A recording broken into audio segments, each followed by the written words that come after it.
പന്തക്കുസ്ത തിരുനാളിന് നമ്മൾ ഒരുങ്ങിക്കൊണ്ടിരിക്കുകയാണല്ലോ. രണ്ടാം ദിവസം നമ്മൾ ഇന്ന് ധ്യാനിക്കുന്നത് ആത്മാവിന്റെ ഫലങ്ങളെ പറ്റിയാണ്. പരിശുദ്ധാത്മ വന്നു കഴിയുമ്പോൾ 9 ഫലങ്ങൾ നമുക്ക് നൽകും.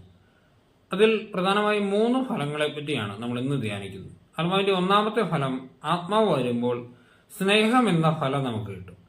2 സ്നേഹങ്ങളാണ് നമുക്ക് ആവശ്യം. അതായത് ദൈവത്തെ സ്നേഹിക്കുക, മറ്റുള്ളവരെ സ്നേഹിക്കുക. അതായത് സ്നേഹിക്കുന്നവൻ ദൈവത്തിൽ വസിക്കുന്നു, ദൈവം സ്നേഹമാകുന്നു. യോഹന്നാൻ 4-ാം അധ്യായം 8-ാം വാക്യമാണ്. മറ്റുള്ളവരെ സ്നേഹിക്കാനും ദൈവത്തെ സ്നേഹിക്കാനും ഒരുവൻ പ്രാപ്തനാകുന്നത് പരിശുദ്ധാത്മാവ് വന്നു കഴിയുമ്പോഴാണ്.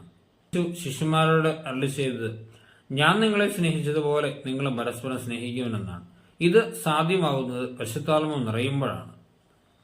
നമ്മുടെ അനുദിന ജീവിതത്തിൽ നമുക്ക് പലപ്പോഴും മറ്റുള്ളവരെ ക്ഷമിക്കാനൊക്കെ ഒരു പ്രയാസം തോന്നുന്നുണ്ട്. അത് സ്നേഹത്തിന്റെ കുറവ് കൊണ്ട്. അപ്പോൾ നമ്മുടെ മുറിവുകൾ ഉണക്കി മറ്റുള്ളവരോട് ക്ഷമിക്കാൻ നമ്മളെ സഹായിക്കുന്നത്, അതായത് സ്നേഹത്തിന്റെ ഏറ്റവും വലിയ ഫലം അത് നമുക്ക് തരുന്നത് പരിശുദ്ധാത്മാവാണ്. പരിശുദ്ധാത്മാവ് തരുന്ന രണ്ടാമത്തെ ഫലമാണ് ആനന്ദം. അതായത് ഇതൊരു ആനന്ദമാണ്. ആനന്ദവും സന്തോഷവും രണ്ടാണ്. സന്തോഷം ലോകം നൽകുന്നതാണ്. അത് ഭൗതിക വസ്തുക്കളിലുള്ള സന്തോഷമാണ്.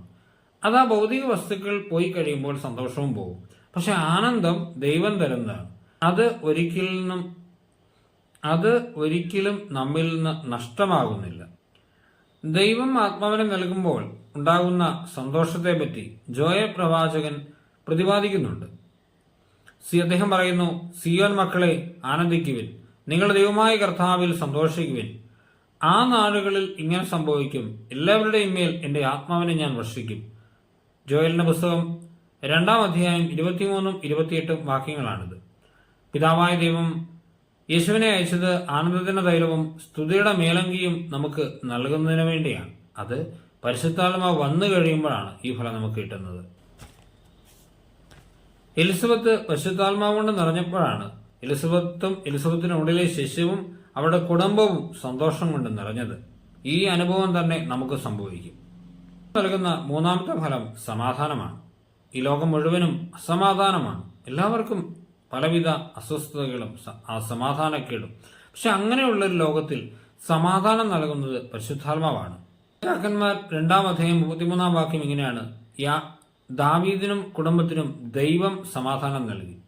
സമാധാനം എന്ന പദം തന്നെ പരിശുദ്ധാത്മാവിനെയാണ് സൂചിപ്പിക്കുന്നത്. കാരണം ഈശോ പറയുന്നുണ്ട്, ഞാൻ നിങ്ങൾക്ക് എന്റെ സമാധാനം തരുന്നു, എന്റെ സമാധാനം നിങ്ങൾക്ക് ഞാൻ തന്നിട്ട് പോകുന്നു. അത് പരിശുദ്ധാത്മാവിനെ നൽകുന്നതിനെ കുറിച്ചാണ് സൂചിപ്പിക്കുന്നത്. പരിശുദ്ധാത്മാവ് കൊണ്ട് നിറഞ്ഞ ശിമയോൻ പറഞ്ഞ ഒരു കാര്യം ലൂക്കായുടെ സുവിശേഷം 2-ാം അധ്യായം 29-ാം വാക്യം ഇങ്ങനെയുണ്ട്, ഇനി ഞാൻ സമാധാനത്തിൽ വിശ്രമിക്കട്ടെ. ഈ ഒരു സമാധാനം നമുക്ക് ആസ്വദിക്കാം. നമുക്ക് നന്നായി ദാഹിച്ച് ഒരുങ്ങി ആത്മാവിന് വേണ്ടി പ്രാർത്ഥിക്കാം. ആത്മാവിന്റെ വരങ്ങളും ദാനങ്ങളും കൃപകളും നമ്മിൽ സമൃദ്ധമാകും. നമുക്ക് പ്രാർത്ഥിക്കാം. ഈശോ അനുഗ്രഹിക്കട്ടെ. നമ്മുടെ ഈ കർത്താവ് ഈശോ മിശിഹായുടെ കൃപയും പിതാവായ ദൈവത്തിന്റെ സ്നേഹവും പരിശുദ്ധാത്മാവിന്റെ സഹവാസവും നമ്മളെല്ലാവരും കൂടെ ഉണ്ടായിരിക്കട്ടെ, ഇപ്പോഴും എപ്പോഴും എന്നേക്കും. ആമേൻ.